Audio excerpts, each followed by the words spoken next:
What's good, everybody? It's your boy, O'Shea Duke Jackson, back at it again with another episode of the Celebrity Junk. It's been quite a while since I've had the opportunity to do a Tiffany Henyard video with all of the buffoonish things going on in the black sector and Kamala Harris and Donald Trump and Joe Biden.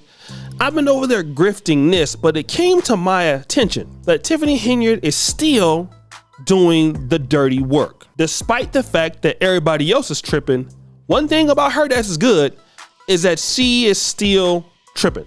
And somebody alerted me to this post, all right? And the post says, have the courage to be disliked. And then it goes like this. Facts. I'm going through this right now. Just remember, people are cool with you as long as you're, it should have been you apostrophe R-E. I'll make that mistake myself, on their level. But the moment you start to outgrow them, then here comes the hate. And I want to talk about stuff like this because, you know, sometimes we can be unrealistic about people caring about us. And this is something that, you know, when I started doing very well, something changed in me. I had a better opportunity in life. I was able to make more money. Then all of a sudden I felt like, well, damn, you know, all these people are really hating on me and all of this. And of course, some people can hate on you. But the reality of it all, guys, for the most part, is that nobody really cares about you, okay? Nobody wakes up in the morning thinking about your ass for the most part. You think somebody is thinking about you, but they're not. That's typically what I've understood. Of course, you're gonna have those people that's in your inner circle, friends, some family there, but usually that's small. People do not care about you. If you outgrow them, all you do is you move away. They're still gonna be stuck in whatever they're doing, and then that's typically it. What happens typically is people feel themselves and believe they are bigger than what they are. I've done this. Hopefully you won't do that, but we can do that. We can start to believe that we are somebody that we are not, okay? And so now everybody is hating on you. That's the first mistake. Then the thing is that you're actually outgrowing people. What is the evidence of you outgrowing somebody? And this is something that people also do. Like, you outgrow somebody to what level? Can you prove that you're growing? Do you have any numbers that prove you're growing? Most people don't. The reality is that people need to like you to a certain degree. We always talk about this in the black community. No friends, no new friends, you know, out here, me against the world. You know, largely that's the mentality that I see coming from black America. I mean, I don't know if it's different now, but that was the case then. You know, team no sleep, that stupid, silly crap that doesn't get you anywhere. Here's what I learned. Living in Africa, living in Europe. Life is about people. It's okay to disagree. And of course, there are going to be people who just don't like you for whatever the reason. But to be disliked on purpose is stupid. It is silly. And I'm sorry, I see that attitude permeating through black America. When I was there, I'm sure it's the same now. I don't give a F if they think about me. I don't care. That's why you're not going to have nothing, bro, or sis. And I'm telling you, we gotta start teaching black people to stop thinking like that. Yes, you do need to care that people dislike you, all right? Now, if somebody dislike you because of your religious stance, somebody dislike you for your political stance, that's something different. But to go around and people just don't like you because you have a nasty attitude, because of how you treat people, because you're selfish, because you can't get along with nobody, you're difficult to get along with, you're complex on purpose. No. That's not courage. That's called being a buffoon. It's called being a buffoon. If you want, and I had to learn this as I got older, if you want to grow in an industry, if you want to grow as a person, if you want to grow in the community, people gotta help you. And I'm begging black people to get away from this foolish mindset that we have adopted. I don't know if it's from the hip hop community or from rap or from whatever, but it's unbecoming. And even rappers who talk like that, they got all the folks helping them while they sitting here telling you to do the stupid thing. Team, no new friends. All rappers do is make new friends. Why do you think rappers collaborate? Why they go on tour with each other, okay? Why do they get mad when you see Bobby Shmurda, he mad at Rick Ross. This is the worldwide game right now, black men and black women. You can't go around here being disagreeable for no damn reason.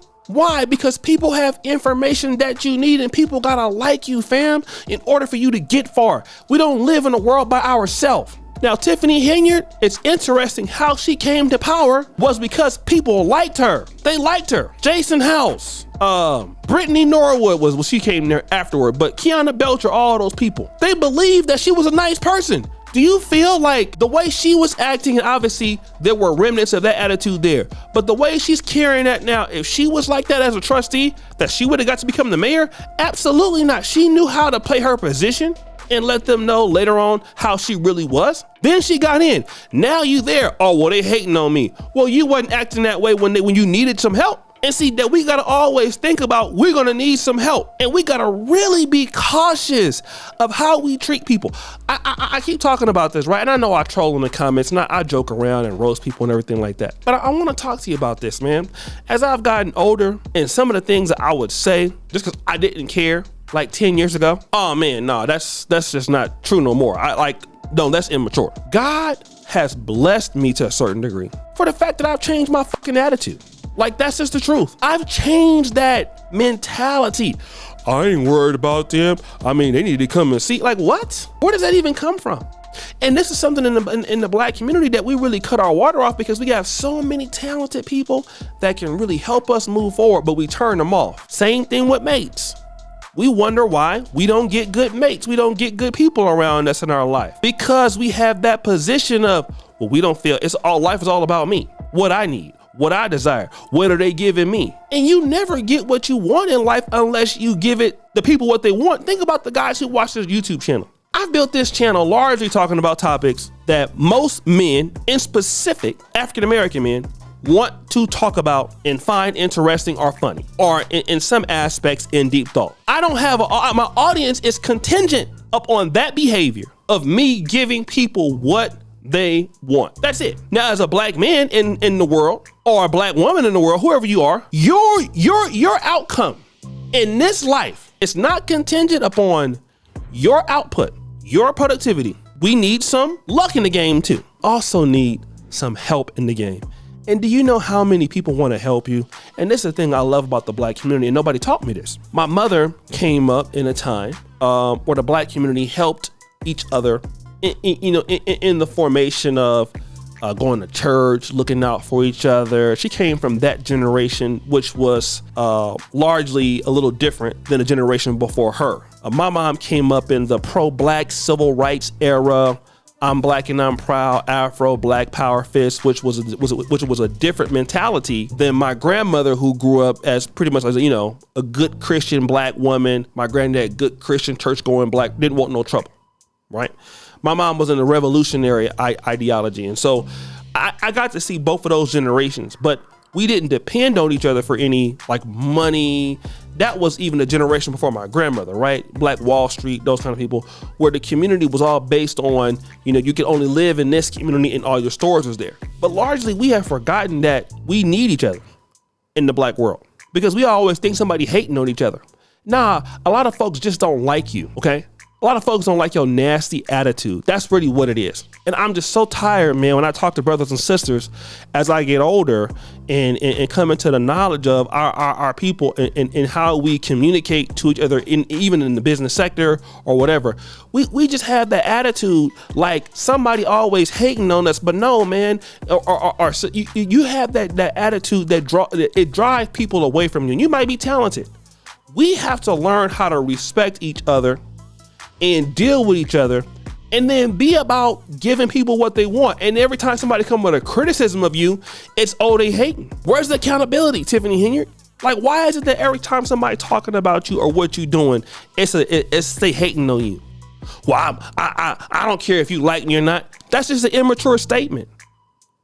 Then at the same time, here you are looking to grow. Here you are looking to be in a relationship with somebody just so that you can destroy their life with your immaturity. And I see it with Black men. I see it with Black women. I see it in the business sector. And guys, we just got to stop this. This behavior is not conducive. It's not conducive to the Black community. It's not conducive in our relationships as friends or whatever. We have to stop this nasty ass attitude. And it is pervasive with Black men and Black women. It's not just one gender. And y'all know I'm telling the truth. It don't make any sense. And I'm saying this because I love you. I'm saying this as a brother that's from the community. I care about you, but we got to stop this foolishness. And this foolishness, y'all know, press 1 if you know somebody like this, or press 2 if your ass is, and be honest with yourself. Be honest. Don't sit here and receive this message as if this ain't you. Press 2 and work on that. And you'd be surprised how many people gonna want to help you, want to work with you, how your life can change in a year or two. Because your people can help elevate you to where you need to be if you have the right attitude. And we got to stop sitting around as if we helpless, as if we don't have nothing that we can't do. We cutting our water off by our bad attitude and disposition. So guys, we think it's your boy LCD Jackson, back at it again with the episode of the Celebrity Junk. I appreciate you for all that you do. Subscribe to the bell. We're out.